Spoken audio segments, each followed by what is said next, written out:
that we have the power to change our life. Yes, we may have illness. Yes, we may be sick, but we have the ability to change what we have. It's not that our illness that it does not have us. It's how we choose to handle our illness. It's how we rise from it. And we remind ourselves that our illness doesn't have us.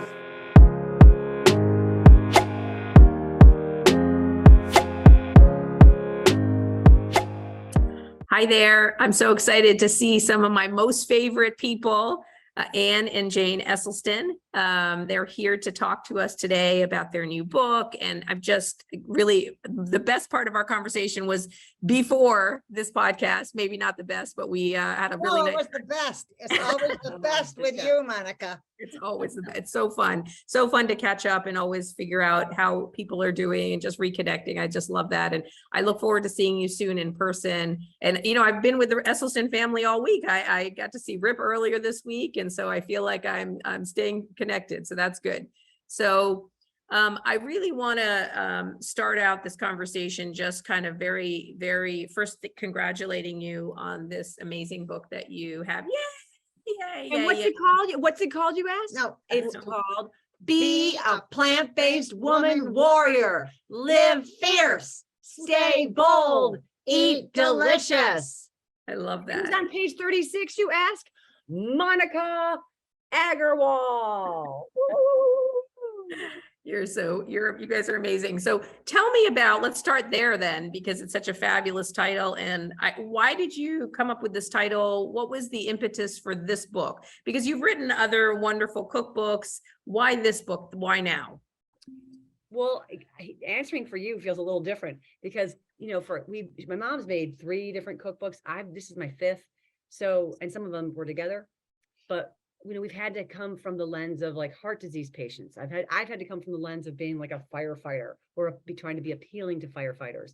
But this book, it's like, all right, we're the ones making these recipes in all these books. Let's just go with who we are, what this is. And I was like, wait a minute, I wouldn't be I wouldn't have any of this stuff in my mind or going on if it weren't for my mom. So this truly is a tip of the hat to my mom, an ode to her and all that she's done, because my dad came home with this theory decades and decades ago. I mean, like almost 4 decades ago of, no meat, no dairy, no added oil, minimal salt, and my mom was like, okay. And she picked up and she went with it. No internet, no real community in Cleveland, Ohio doing any of that. And no, Whole Foods Market type stores at that time in Cleveland, Ohio. So with 4 kids, a full-time job and a full-time working husband and a dog, she carried forward. So it's an ode to her. Well, Jane, and 2 other things, but go ahead. I think the crazy thing is that I think is amazing is that my husband here in Cleveland, Ohio, came up with this idea that he wanted to try having his patients eat plant-based for their health. And so when he came home and he had these heart disease patients who had been sent home to die, and we had to create recipes and ways for them, and we had to start. And so the McDougals were on the West Coast and we had heard of them, but the West Coast was like Europe back then. So we just worked here in Cleveland. I was teaching school. The vocabulary words that I gave my 6th graders were vegan and vegetarian because they didn't know what those meant. Yes. And so we didn't have friends and we just did it. But the thing that I feel we were lucky about is that there was no vegan junk food world back then. And today it is a minefield, a disaster for people who are changing how they eat, because it's just so tempting to go to all this junk, which is filled with oil and sugar, and it's crazy. So I feel that we were in a way lucky. I want to talk about 2 more reasons why this is for plant-based women warriors, and it's not at all meant to be exclusive for women and not men, obviously. I'm glad you said that, because a lot of patients have told me, but it says for women on here. And that's like why I have my conference for women, because if I called it for men, the same people would show up. Women just show up. And speaking of that, the second reason I always often refer to why I wanted this to be for women warriors is that the majority of humans doing the job of cooking and preparing food and planning for themselves, their family, their community is women, or are women. And so I'm kind of asking these women around the globe, like to be fierce and bold and make delicious food that is going to take people's health, outcomes go this way, versus the way that we've been doing it is their health outcomes have kind of come this way. And, we cannot be, if we're going to be making food for people, we have to be a little bit of like, hey, you're going to have literally a cherry on top. Eat the cherry. You're going to have a foundation of greens. Eat the greens. You're going to have corn mixed in. You're going to have onions, cooked on top. Just eat more plants, as they say in Ireland. Eat more veg. I love it. I love that you said that. And I'm glad that you said that it's not exclusionary, because I do, as I promote your book and tell my patients to get it, some of the men get a little bit eyebrow raised. And I think it's important to say, but I agree with you that women, I always tell people, like, if I get women, I get the family. Right. If I get women, I get the family, because they're the ones who show up, right? They're the ones who do the grocery shopping. I mean, we're the ones. Now, it's not that men don't, it's just in general, that's what we're seeing. And so, and I think also, I love the title so much too, because so much of the time women maybe don't feel so empowered to go ahead. And that's exactly what the third reason why is that I have 3 brothers, and older and younger. I'm surrounded by them, and they're wonderful. And we all were athletes growing. I mean, we all continue to be athletic, but we all were athletes, like nationally ranked athletes growing up. And we all swam for our universities. And I remember I was getting about my teenage years, and I was, this swimming on this national level, recruited swimmer at University of Michigan, Division I NCAA swimming, blah, blah, blah, just intense. And I was starting to fill out, and I was starting to get these curves, and I was like, wait a minute, what's going on? Like, this is, I gotta keep training, and I have to keep eating, but I'm not identifying with what's going on here. And I didn't know I knew my brothers hadn't spent 1 minute, 1 moment, 1 second thinking about their food, their athletic performance, their body, their identity, who they felt. I just was like, this is wacky. And then literally at that moment, my parents called, and it was like, oh, we're no longer eating meat, dairy, oil, all these things. And I was like, okay. But somehow it hit at the right time for me. And I was no longer really burdened by these concerns. I started to get a hang of it, and my body started to feel like my own. And I really have been the same size since then. And I got pregnant 3 times, which was great. Brian was like, go for 2 bills, Jane, go over 200. And I'm like, I can't, like, that's too much. But he's like, I'm never going to get there. You go. But to not be burdened by the concern of, is my size going to change to the point where I don't know who I feel like, who I am. Yeah. And like for you, Monica, and the rest of the women who share their stories in here, it's so wonderful to not feel like we're going to be burdened with disease. Like, every day you wake up and you're like, how do I feel? How are my hands, my feet, my body? Can I move with what you've gone through? But to not have the burden of that disease, really. And I think that the burden of self-image is a weird disease. I mean, it infects you. And to not have that food head of like, how is this food what am I going to eat today? Good morning, person. What are you going to eat today? I don't know. Yeah, so I agree with you. Like, I think your book reminds us that we as women, we do have this amazing power, and we get to control, and we decide. And sometimes I say that, I have to say that to myself, I get to decide here, and that's okay. And it's not about sort of being pretentious, or it's saying that I choose for this family to be healthy and not make bad choices, because these people are important to me, and I get to choose that. And I think that that's a beautiful thing. And I think that that's what your book highlights. And I really feel attached to that book. So I appreciate you guys writing it. It's so lovely. So now I want to ask you, because you brought up, 40 years ago, and I was thinking about that 40 years ago, and I thought about this before. And how did I just want this conversation, like, did Essie just show up one day and was like, yeah, we're doing this? And did you immediately change, or was it gradual, or like, how did you do that? he'd obviously been thinking about it for a while. Yeah. So Yeah. when he finally decided, I can't ask my patients to do something that I'm not doing, we had to do it. And Because Essie doesn't cook, right? no, he cooks Yeah. his own breakfast and that's about it. Yeah, I It's seem to very- remember very he blunt, pours oats in a bowl and adds a little bit of oat Right, milk, if I recall. Right. And berries and all kind of fruit. Sometimes it drops banana. But But I love that Gandhian approach. Like I cannot ask them to do it unless I'm doing it myself. I want to be. but what is so interesting to me is that after he'd been doing this for I don't even know a months, one of his original 12 patients came to him and said, I just saw an article in Discovery magazine about somebody on the West Coast who is doing the same thing as you're doing. And it turned out that was Dean Ornish, who he had actually started maybe a little before Essie, but they didn't know. I mean, in other words, isn't it amazing that on two ends of the country, people came up with the same basic idea of the power of food as medicine? Do you remember what you made at the beginning? Like it must have been so hard. I definitely remember because Essie had been speaking around a lot. And one of the times we went to Puerto Rico and I went with him, and we had rice and beans in Puerto Rico and we loved our rice and beans. So that's where we began. Well, that's where we started from. And we haven't quit because we still have rice and beans all the time. It's our party guest menu. I mean, if you're speaking of guests, It's our winter holiday, Yeah. big Christmas meal too. Yeah. you can just build on that.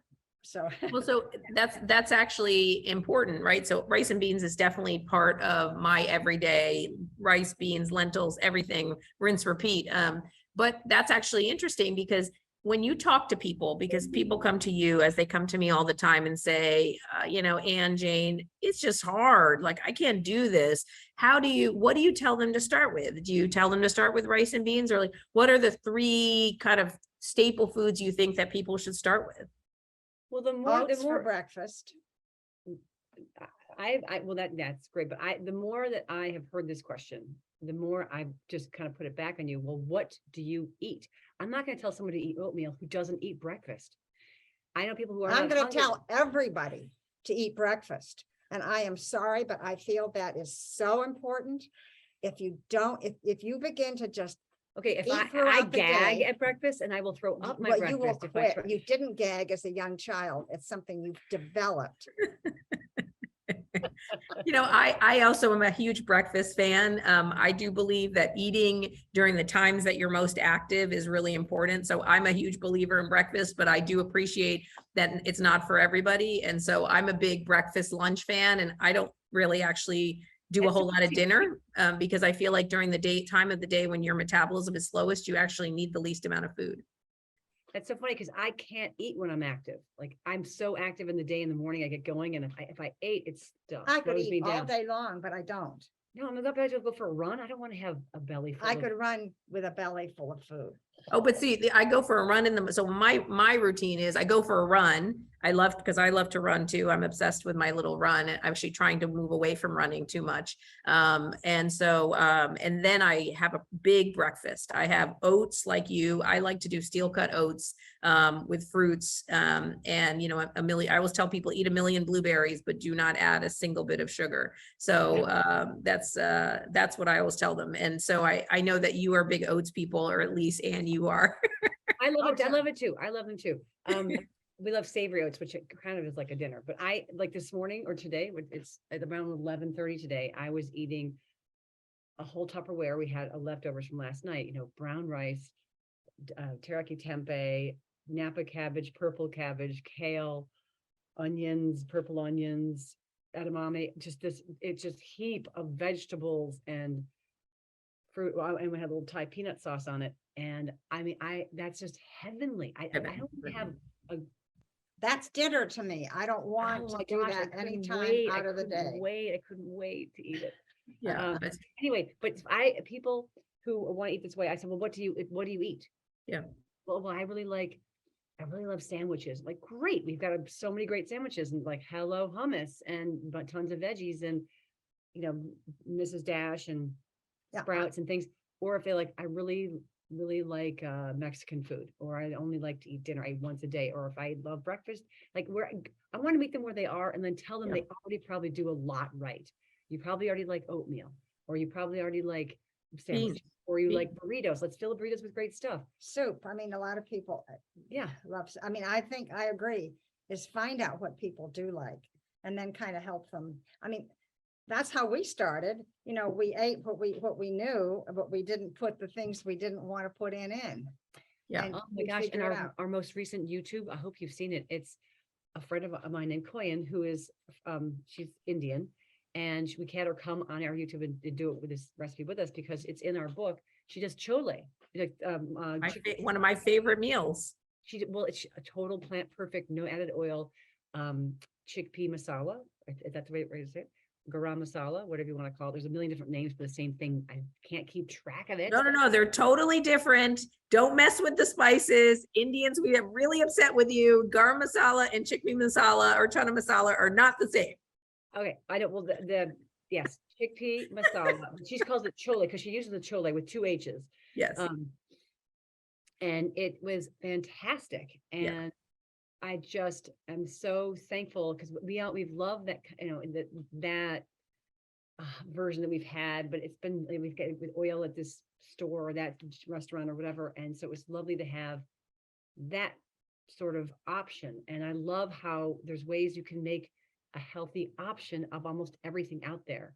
You can make veggie chili or veggie burritos like we've mentioned, or Thai food with instead of using coconut milk, we use like oat milk with a little coconut extract, like vanilla extract.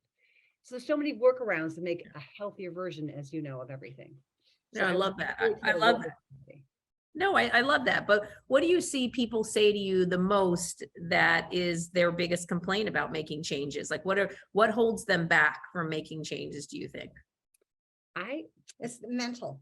It's they're fighting it, everything. And it's so interesting. Those people who come and suddenly say, I can do it. I can do it. And they aren't fighting everything they can't have.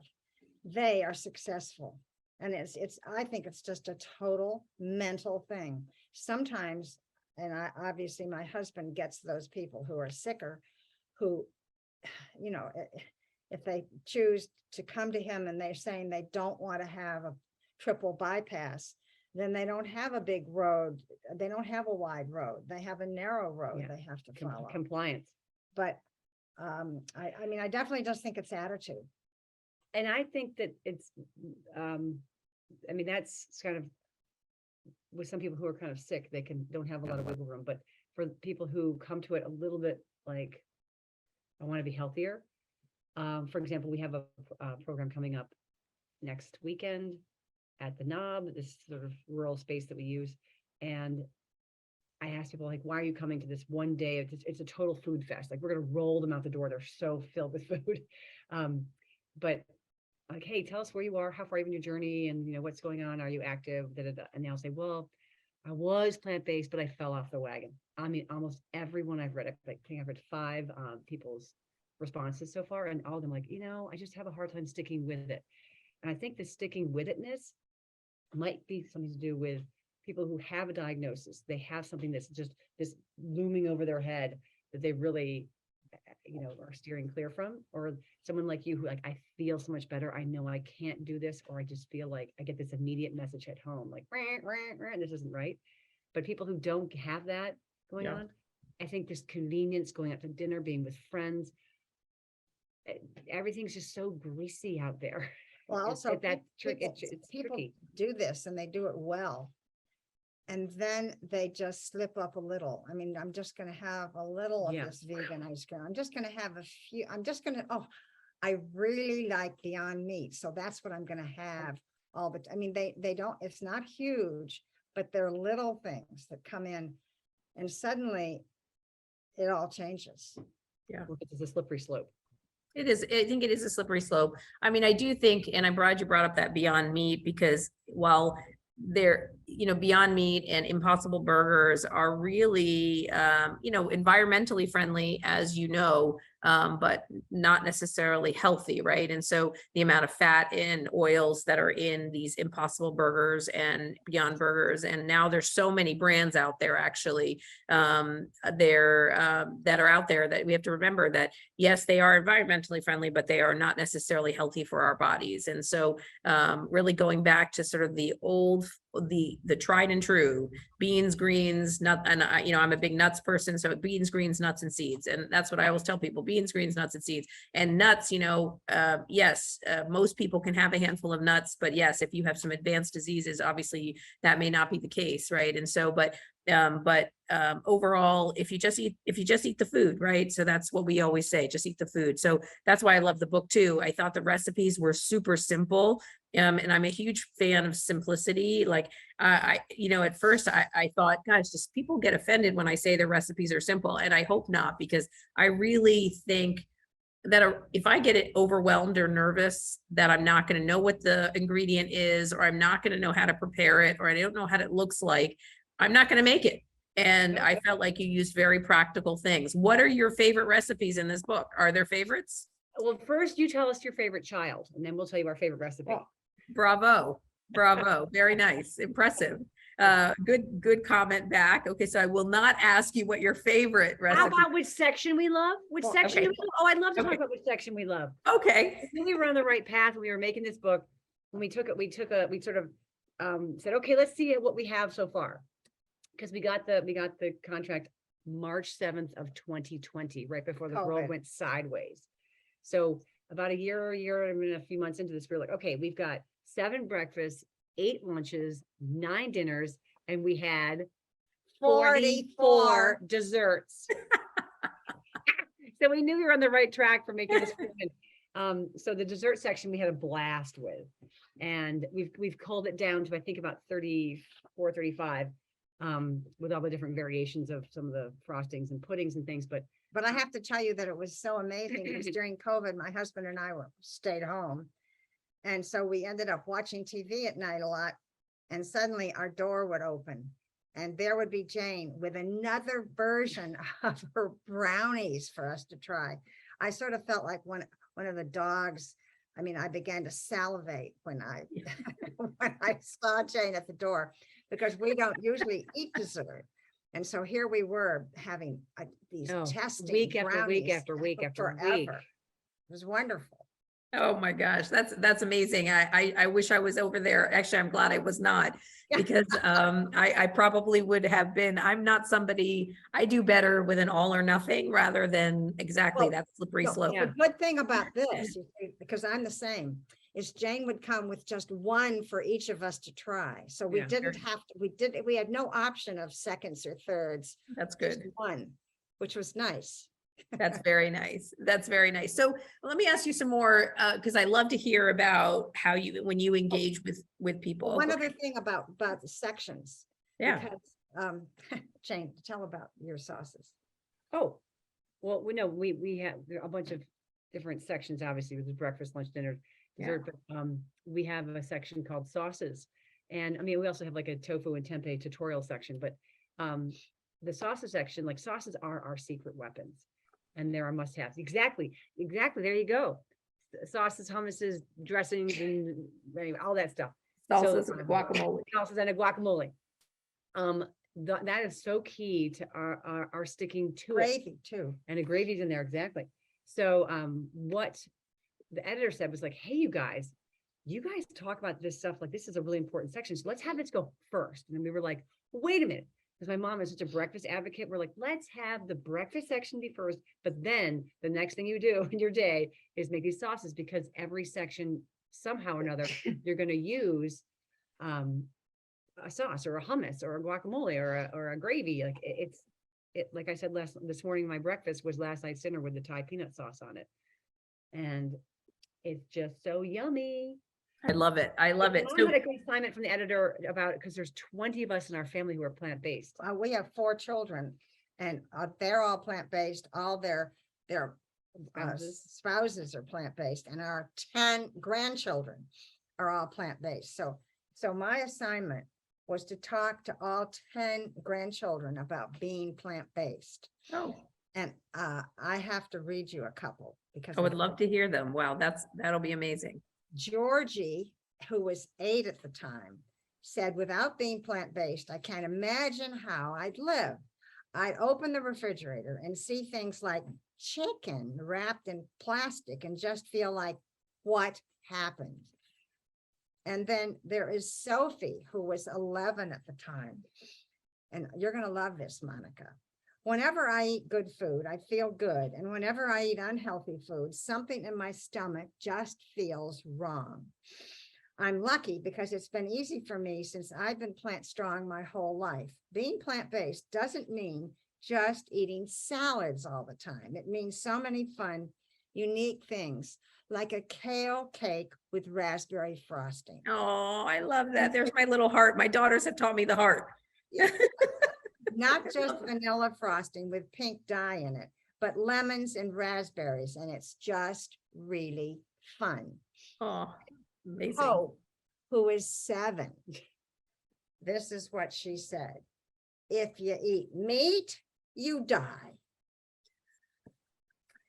And then Jane's,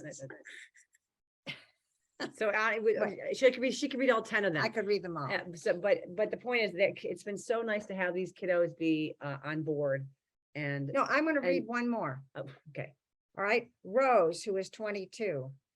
Plant-based makes me feel free and has saved me from the emotionally turbulent diet of restriction so many friends in their 20s are caught in. I love that. It's so beautiful. It's beautiful. Cryle. She's right there. Oh, here's Cryle. Here. Cryle, also 22. Kyle? Plant-based is empowering for me, revolutionary for the world, creative, and always a talking point with my friends and coaches. I feel empowered when I can educate them about it and be a living, breathing example of it, which That's amazing. I love that answer. You know, it's so beautiful when you hear your children say such beautiful things. I mean, it's so touching. And, you know, my son is now 15 and he plays tennis and he loves to play tennis and he plays a lot of it. And his coach is completely bewildered by him because he doesn't eat meat, right? So he says, well, you know, how are you getting your, how are you getting your protein? We've moved on from all of that. We've evolved. Now this is years later.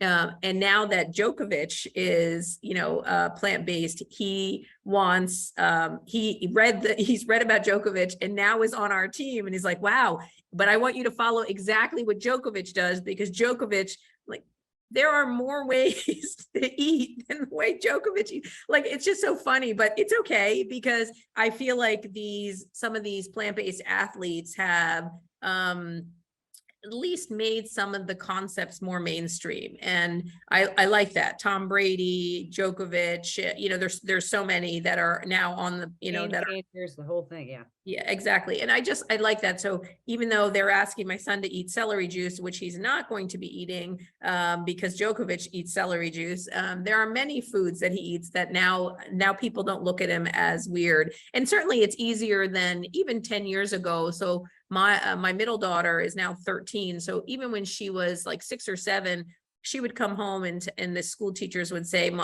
she would come home and she says, Mama, the teacher told me I wasn't healthy because I don't drink milk. And so, that was just 6 years ago. But now 6 years later, I feel like there's just even more acceptance of like, oh, you don't drink milk. And so now my younger daughter, who is now 11, she hasn't had it. She doesn't remember experiences like that at all. And she'll say, oh yeah, people know that I bring tofu for lunch, or they see me eat plain spinach and they never say anything. I say, do people think it's weird? What do they say? But once in a while, I mean, recently, somebody did say to my daughter, why do you think animals were put on the earth if not for us to eat? interesting. Yeah, incredible, right? Incredible to hear that somebody would say that in this day and age, and that their parents have taught them to be so focused that humans rule the world and the animals are here for us. Like that was Tell so. them that they need to start eating more rats because there's too many rats. So let's start with rats and then we'll take it from there. Ants. And ants And snakes. pigeons. Yeah, seagulls.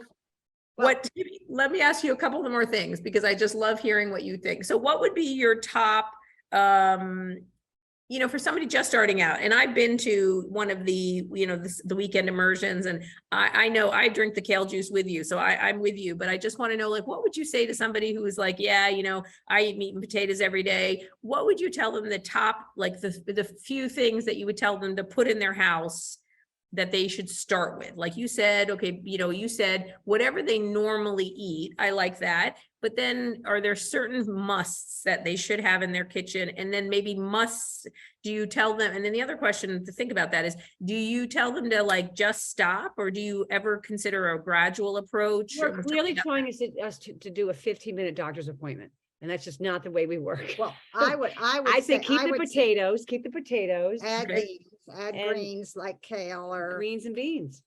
but as far as stopping, I think when you hold it off and do it for a lot, it's best if you decide, okay, I'm not going to have any more cow's milk. Then you're never going to have it. You're not going to have it. You're going to make substitutes. You're not going to have any dairy. I mean, just do it. I mean, don't do it in dribbles because you'll never get away from it. And it's crazy. I mean, Jane and I both have, you know, cut back on salt, for instance. And now when I eat salty things, I have to spit them out. Yeah. I mean, it's crazy. I mean, greasy things, just no way. Yeah, if I were to eat, it's interesting because while I don't eat a no salt diet, I have a very low salt diet. And if I go out somewhere and I find going out actually very not fun anymore. And so I'd rather just go out for the company. So I often, when people say they want to meet me for dinner, I actually say, well, why don't we meet and go for a walk, or why don't we go have a cup of tea? Because I love to drink tea. Let's go have a cup of tea, because I don't want to really engage with the meal part, because I find that when I go out and have the dinner or something, it may be quote unquote plant-based, but I come home, I feel uncomfortable. I feel bloated. I get that salt, my hands swell when I eat salt, and I hate that feeling. They feel hot and swollen, and I don't enjoy it. Like, it's not a good experience for me. And so I'll get reflux, you know, all the things that I tell my patients not to do. So even if it's plant-based, there's so many, you know, because there are so many restaurants now that are serving plant-based meals, but they're just not that healthy, as you pointed out. And so I've just started kind of shifting away from even wanting to eat those meals at all. Like, I'd rather just eat at home and then meet somebody for a cup of tea. Do you have suggestions for people on how to navigate the outside world? Because that's how I handle it. I tell people, you know what? Yeah. Like Monica No, says. but I actually, we're not traveling right now much, but we were traveling a lot. And one of the things that I actually found fun was trying to find food to eat in the restaurant. I mean, in the airports. And it's like impossible. Easy that it is possible. I mean, in any Mexican thing, you can always get the beans. But they're so salty. Usually they're all right. And they have, you know, corn and whatever you can put on. And I mean, so you can really get something to eat with salsa on it.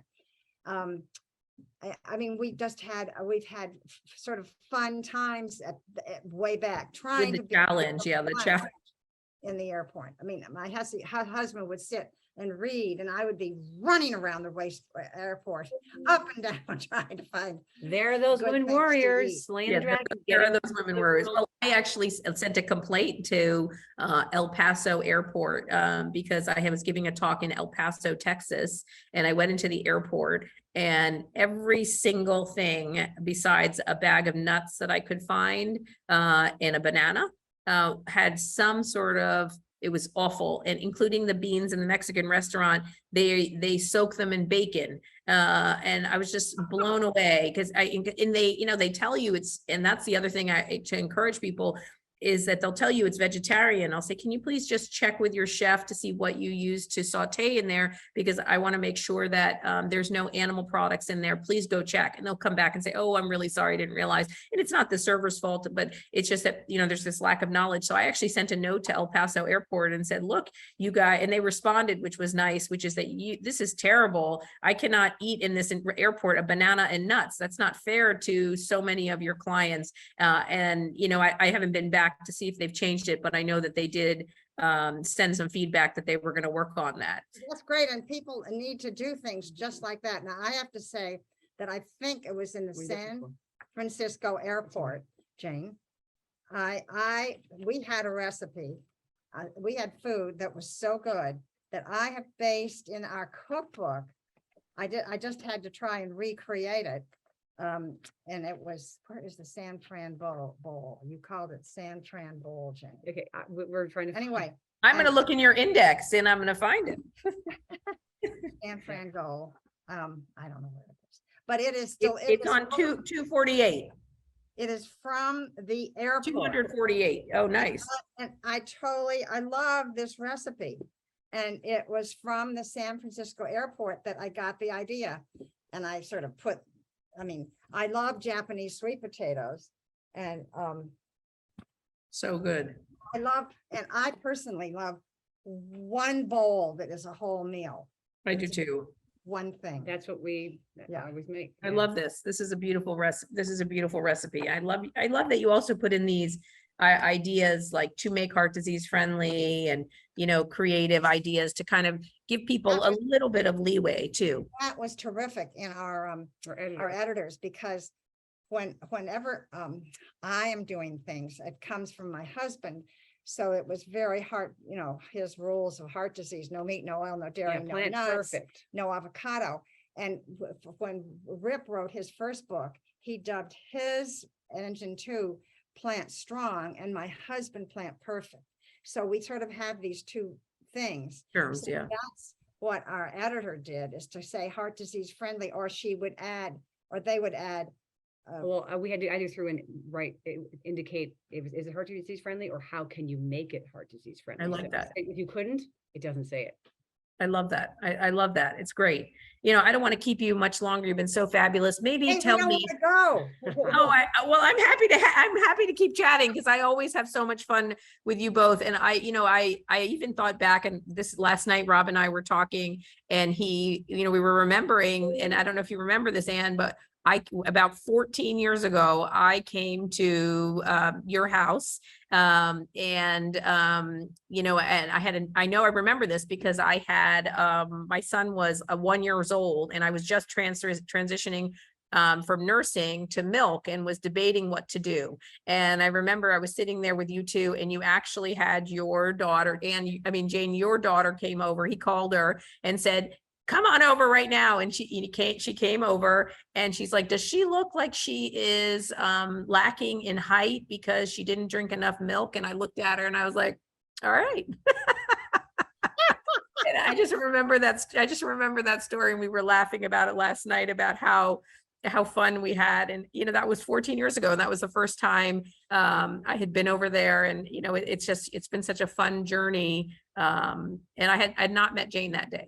That girl lacking in height is now almost 6 feet, and she was just walking behind us. I saw her. I remember it was real. And she's got, at NCAA, she won 6 out of her 7 events and has lots of national records, and her college won NCAA's Division III. Yeah, it's amazing. I'm so proud of her. And, you know, my son also is 6'3" as well, and at 15, and he is, obviously genes play a huge role in that, but I always remind people it's true that genes play a role. I have a husband who's very tall. I'm a little Indian woman who married this massive man who somehow I have these massive children, you know, and they love, by the way, my son puts his arm right here and he's like, how's it going, Mom? I'm like, because I'm only 5'6", and and he's 6'3". So, but I always remind people is that it's not that you're stunted, and so yes, genes plays a role. people, but there's so much more. So what are, you are such a powerhouse of energy. And that's one of the things that I love most about you both, because when I come near you or in your presence, I feel happy. And I think that that's something that you should be proud of, because you emanate joy. And what would be 3 things you would leave us with? What would you say to empower women who are listening to this? Because I see a lot of sadness, and I'll give you a little background, is that part of the reason I started this podcast was because I just see so little joy these days in my patients. And I have a survey it's a 10-page survey that I have all my patients fill out. And the last question on the survey is, are you happy? And if they say yes or no, and they'll say, what makes you feel that way? And they'll often describe things like you said something at the beginning, Jane. People don't like the way they look. I have one patient who she refused to look in the mirror when I asked her to look in the mirror and tell me what she liked about herself. And she started crying, and she says, I don't like anything about myself. And that's just awful. And I think there's a lot of sadness. And when I give that question out, I would tell you that 9 out of 10 people tell me that they are not happy. And I think that that's a huge number. And why? Well, there's so many reasons. There's a lot of unhappiness, and a whole conversation about COVID and loneliness and lack of social connection. And, there's so many things going, illness, and so many things that we could say to that. But like, how do we bring people to love themselves and feel that joy? Because I think if you don't feel that joy and love for yourself, you're not going to pick up this cookbook, and you're not going to say, you know what, I choose to get better, until you start learning that you have that power. And how do you feel like you motivate people? Because I definitely work on this all the time. And I think, how could I have handled this better? Or how could I have given this person more joy and love and make them believe that they are worth it? Well, that is the question of all questions. And I feel like my mom is a 1,000-watt bulb, and I feel like I kind of hum around 100 watts, which I'm thankful for. More like 500. And well, that is a lot of just wiring. It's just a lot of wiring, honestly, or the way that you kind of, there's a consistency in personality. But I actually want to push back a little bit, Monica, and say bittersweet is a superpower. You don't have to be happy and joyous all the time. There's not one thing I like about my body anymore necessarily, but I'm like, I like everything. Yeah. Okay, I've heard you tell me, I don't have a great. hold on, let me finish. You don't have to be. There's not one. I'm totally comfortable with my body, but I don't love everything about it all the time. Like, I would, if I looked in the mirror, I'd be like, ugh, we all judge everything. I've heard you judge everything. Jane. So hold on. So we all grow and change, and just accepting like flaws, and accepting, like, who really cares about you or your body? No one. But maybe you, and you care because you think other people care, but they don't. So it's like this tail chasing thing that is hard to break. But I also do think that it's okay to not just be happy and joyous. Like, you have to be reflective.